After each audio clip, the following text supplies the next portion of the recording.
Tiempo para hablar de salud como todos los miércoles gracias a nuestra colaboración con HM Toledo.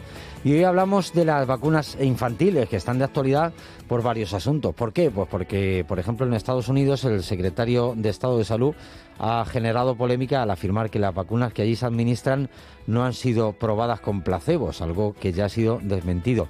Y Europa ha lanzado una alerta porque se han disparado los casos de sarampión. En 2024 aumentaron un 800%.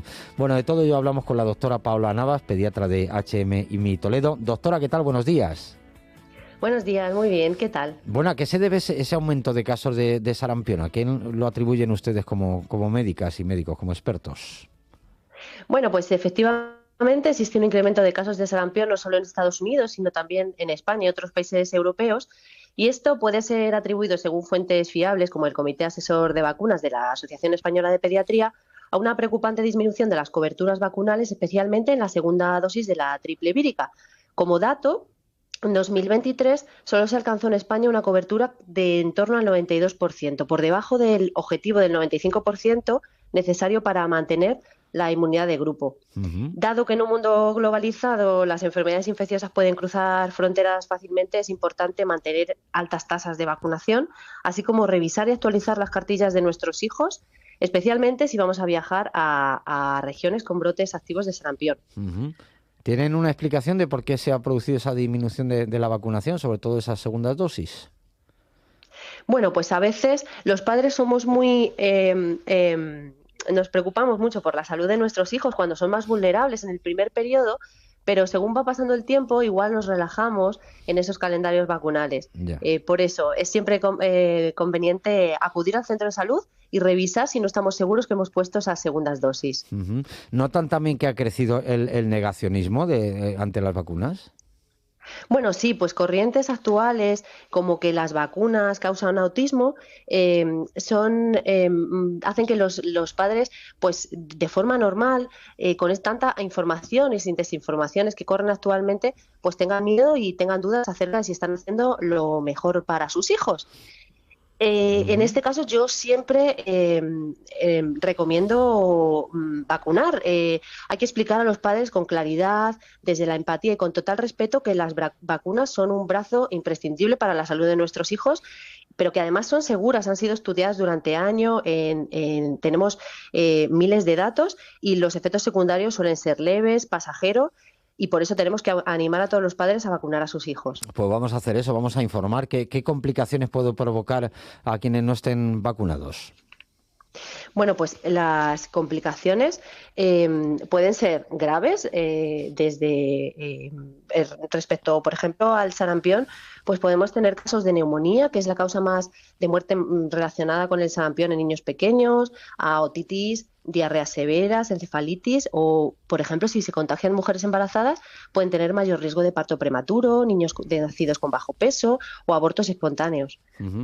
Dentro de la Unión Europea, cada país vacuna, por decirlo así, a un ritmo distinto. ¿Cómo es la situación en España en comparación con el resto?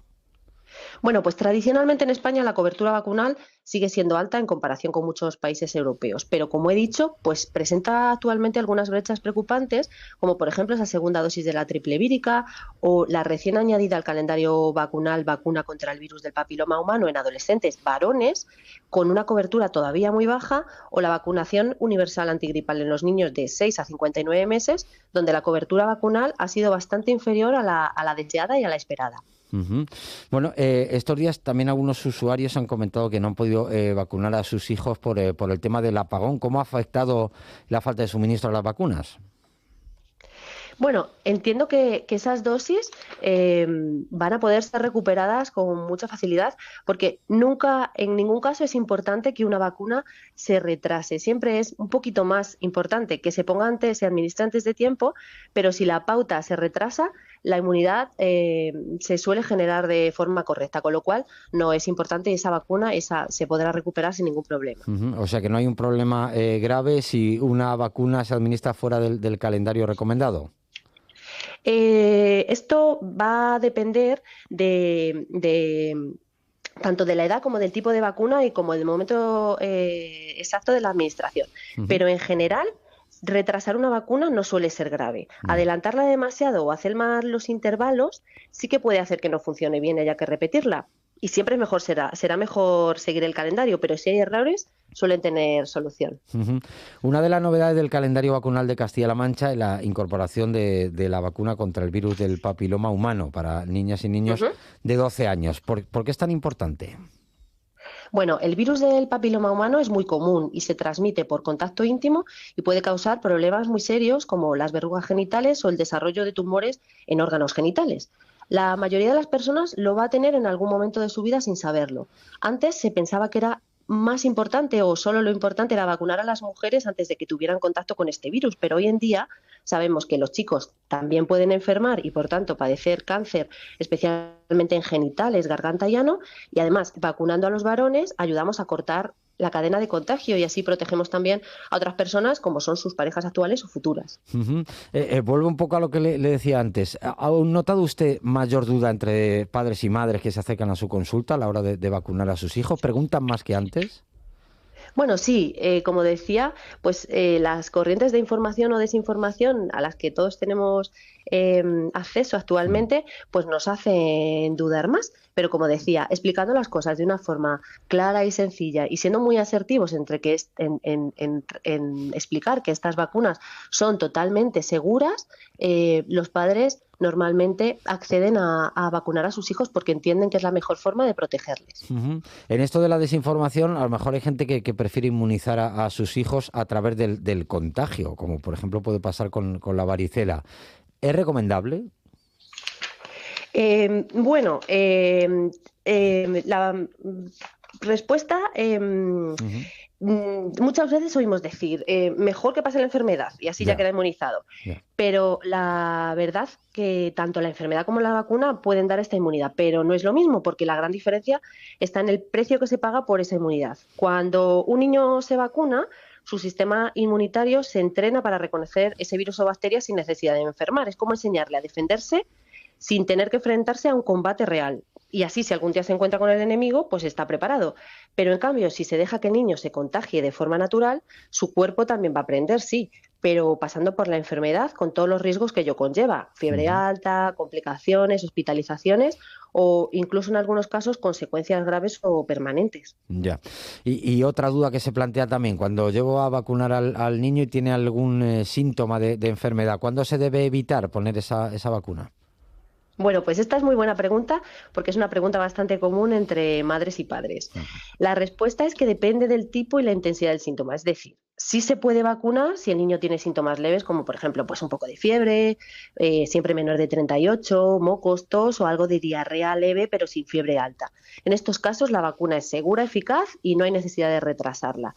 Pero es mejor esperar pues si hay una fiebre alta, una infección moderada o grave, una otitis severa, una neumonía que le ocasiona al niño un malestar general importante o vómitos y diarrea de forma persistente. En estos casos es mejor posponer la vacuna hasta que el niño se recupere y no por peligro, sino porque la vacuna podría no generar la respuesta inmunitaria de forma adecuada y podría ser difícil distinguir si un efecto secundario es de la vacuna o de la propia infección. Y ya la última, lo de la relación de las vacunas y el autismo, de lo que hablaba usted antes y que siempre se ha manejado. ¿Qué dicen los estudios al respecto? Bueno, pues los estudios durante las últimas 2 décadas que se han hecho en decenas de lugares y con millones de niños han llegado todos a la misma conclusión, y es que no hay ninguna relación entre las vacunas y el autismo. Lo que ocurre es que el autismo, que es un trastorno del neurodesarrollo con causas genéticas y biológicas que comienzan mucho antes de la vacunación, pues es que a veces manifiesta sus primeros signos justo cuando empieza la edad en la que se vacunan, y esto lleva a una falsa asociación temporal. Claro, es una situación de, ¿cómo es eso? De causalidad en vez de causalidad, ¿no? Exactamente, eso es. Sí. Bueno, doctora Paola Navas, pediatra de HM IMI Toledo, gracias por acompañarnos esta mañana en Radio Castilla-La Mancha. Buen día. Un placer, muchas gracias. Hasta luego.